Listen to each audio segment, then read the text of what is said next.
உங்களுக்கு எல்லாருக்கும் தெரியும், நான் பேசி அருண் விஜய் பேசினதுக்கு அப்புறமேல கடைசியில தான் உங்க தலைவர் பேசுவாரு. உங்களுக்கு நல்லா தெரியும். நாங்கெல்லாம் சுமாரா பேசினதுக்கு அப்புறம் அவர் சிறப்பா பேசுறதுக்காக அவர் வருவாரு.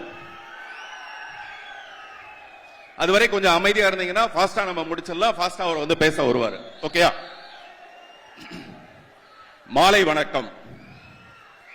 சங்கம் வைத்து தமிழ் வளர்த்த இந்த மதுரை மண்ணுக்கு அந்த மாலை வணக்கம். வணக்கம் யாருக்குன்னா, கொஞ்சம் தயவு செய்து அமைதியா இருங்க, அப்பதான் நம்ம பேசுறதை கேட்க முடியும்.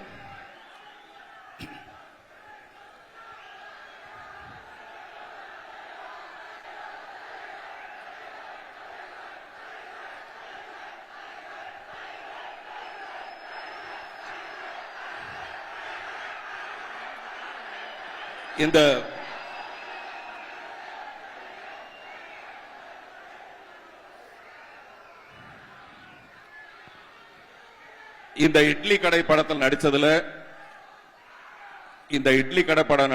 நடிச்சதுல எனக்கு ரொம்ப சந்தோஷம். நேத்து இப்ப நான் பேச போறது உங்களை பத்தி தான் பேச போறேன். அதனால கொஞ்சம் அமைதியா இருங்க. உங்களை பத்தி தான் பேச போறேன். நீங்க யாருங்கிறத உங்களுக்கே சொல்ல போறேன். நேத்து ஒரு துக்க செய்தி வந்தது. என்ன பத்தின ஒரு துக்க செய்தி வந்தது சோசியல் மீடியால, யூடியூப்ல எல்லாம்.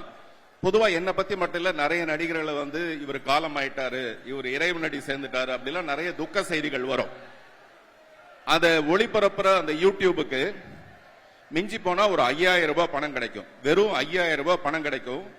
அதுக்காக உயிரோடு இருக்கிற ஒரு மனுஷனை சாகடிக்கிறதுக்கு ரெடியா இருக்கிற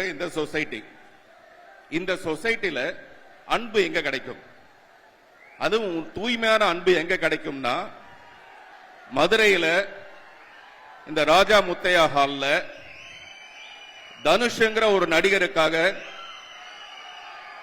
தனுஷ்ங்கிற ஒரு இயக்குனருக்காக, தனுஷ்ங்கிற ஒரு மகா கலைஞருக்காக இப்படி உயிரையே அன்பா மாத்தி வச்சிருக்கிற இங்கதான் அந்த அன்பு கிடைக்கும்.